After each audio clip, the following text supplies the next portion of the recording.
Hi, this is Dennis with Second Chance Tackle. Today I have the opportunity to review a couple of reels that I picked up at a local fishing flea market. And for those of you that are in the Atlantic seaboard area, you know this is getting to be prime time for the pre-run fishing flea markets. This one happened to be in the northeastern coast of New Jersey, in a town called Belford. And I was able to meet some vendors that I know personally, just check out what's going on there. I wasn't selling at that show. And pick up a couple of reels that I think will make some nice YouTube videos. So I thought maybe what we would do is go over those, explain a little bit about them, and we'll see where it takes us. If you see any of these that you would like to have me do a YouTube how to service and repair video, then let me know, and I'll try to add them to my list. First one comes from a vendor. He actually had a couple of reels that aren't functioning or not functioning well. He asked me if I could work on them. This is one. This is a Penn 930 Level-Matic that doesn't have a pawl. This one unfortunately won't be able to be repaired because the pawl is no longer available. What I will try to do is maybe find a donor reel for that. Perhaps there's a part on eBay or something like that, but Penn and their distributors no longer have the pawl available, so this level line will not work. So at best we'll find a donor reel or a replacement part. At worst, well, you get a parts reel for somebody else to use to get a second chance. The 930 is the Level-Matic. It was one of their first round bait casting reels, and well, it's a nice one. There's a lot of fans out there for that. Next one that we have is a Penn Warfare. It's the 20 level wind line counter. It's kind of got all the bells and whistles to it, and he said it's just not working quite the way he would like it to work. Can I give it a tune-up? So the line counter reel is very popular with folks that troll, and it tells you feet-wise how far away it is when you reset it. Let's reset that. And when you're letting the line out, it'll count off in feet how much line you have out. And when you find the water column with the strike, you look at the amount of line that's out there, and just approximately get back to that number, and you should have the fish working that. A lot of times, a lot of folks that use the fish finders and the like, they'll have a number in terms of depth where the fish are. That will help you with that too if you're dropping the line. All right, this one does have a automatic trip back. Well, I thought it did. Maybe it's getting stuck. There you go. Automatic trip. You do not need to flip back. It will trip it and get you ready to go again. And there was one more that they left there, one of my favorites. This is a silver Kolkata. This is the Kolkata 200. Again, the same thing. Just check it out. He bought it from a fellow that came up to his table and said, I have this for sale if you're interested. I guess the price must have been right. Brought it in, said, can I tune it up for him so that he's confident when he goes to sell it. So that was actually from vendors. Those weren't purchases that I made, but they are work that I'm going to do, and they are opportunities for some work to be done. Well, here's one I made. This is an example of when you go to fishing flea markets that you can get good deals if you know a little bit about reel repair, if you're interested in trying your way at it. And quite honestly, for the price paid on this one, if you don't know, well, you may just want to spend it. You'll notice that in free spool, this does not work. It's spinning. That should have a free spool going on here, and this lever is stuck. So I'm going to use this as a project reel to show you why reels fail. I'm pretty sure we can bring this one back. It should be a matter that the preset adjuster is just not set properly, but regardless, we'll do a video on it. And at the end, I think I might personally just take this one fishing. You saw on one of the other videos that we did that Scott actually, I think, had the TLD 5. It's a beautiful little reel. This one's kind of more standard.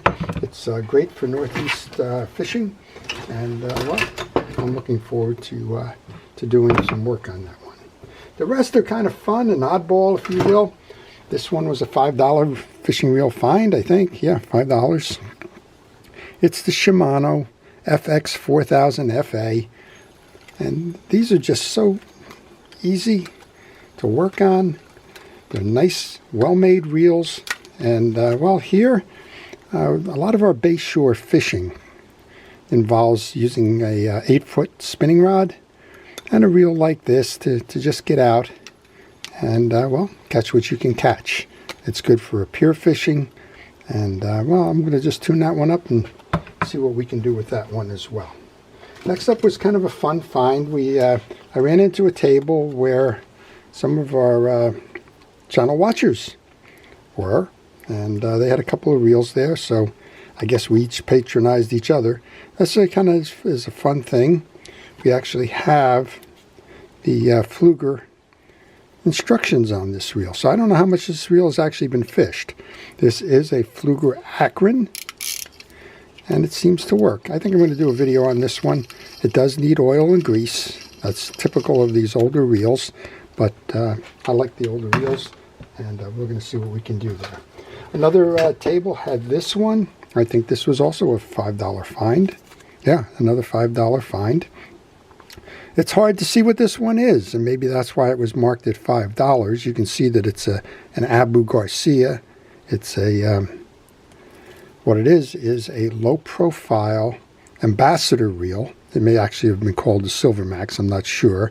It's a 3600 size. It's a level wind fishing reel. These are so smooth and so dependable that, again, I didn't care about the cosmetics. This is not going to be a resale reel. This will be a used reel. I love the frame on it, the line capacity, the small diameter in the format, and this is a great casting reel when you get it tuned up properly for, again, I mentioned the bayshore or surf, because the wider frame can accommodate enough line to get out past that first or second break, depending on what kind of pole you have that on. So we're going to probably do a video on that one. Here's one that's broken. Always has an opportunity for parts, and this one was $3. This is the OrinMatic, which means it's a South Bend reel, South Bend. This one has a spring that's sprung. You can't wind it up. So it's an automatic fly reel with a spring that's sprung. Maybe we'll do a dissection of that and show you exactly what that's about. Here's another one that I just thought was interesting. We'll probably make it a reel of the day. I'm not familiar with this one, but I guess we're going to be. This is called the Intrepid Sea Streak. And this, I believe, is an English-made reel. Let's see. Yeah, made in England, KP Morit, LLP. This is a British reel. Very much looks like a Penn 155 Beachmaster in terms of the line capacity and spool size and the like. I've never had one of these open, but look at that spin on that spool. I got to believe this is a very nice casting reel. I think we're going to take it apart and see exactly what's going on underneath that. And the only problem with this reel, well, that handle button is all chipped up. And, well, you know, Comexis makes a nice little knob for that. And we might just put a Comexis knob on there. And then finally, last piece I picked up at that show is a spool. It's for the Royal Maroon Series Shakespeare. And I'm not quite sure which one it is. I have to be honest with you. It might be the 2062, but you can never have enough spools for those reels. Well, that's just a quick look at a few dollars that I spent on a group of reels at a local fishing flea market. And it's, well, got quite a few projects here I think that it will be able to do. Certainly we'll do the why this one is broken on the TLD lever drag. It's been a while since I've done a low-profile bait caster, so that Fluger Akine fits the bill. I'm going to tune this one up personally. Whether I make a video on it or not, I'm not quite sure. I think I may have one on the 3600 series Ambassadors or Silver Maxes. This one I think we're going to take apart and see exactly what it is. I'm kind of curious why we have the 3 settings here, but we do, so I'm not sure One or two settings there. So that's got the click. Well, that's really got a click. And that's got the off, the override. Okay, very cool. All right, and then maybe we'll do a why reels fail with the OrinMatic flywheel. So I hope you've enjoyed that. If you do, please like this video. If you want to see more, please subscribe. If you subscribe, use the notification button. You'll see when I'm posting the videos like this.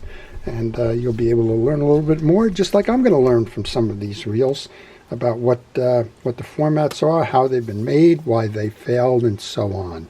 So just subscribe, watch that notification column. When those videos are posted, you'll see them, and you'll have the opportunity to watch them. To our first responders and essential personnel, fire, police, rescue, everybody who's dedicated to public safety, thank you for what you do.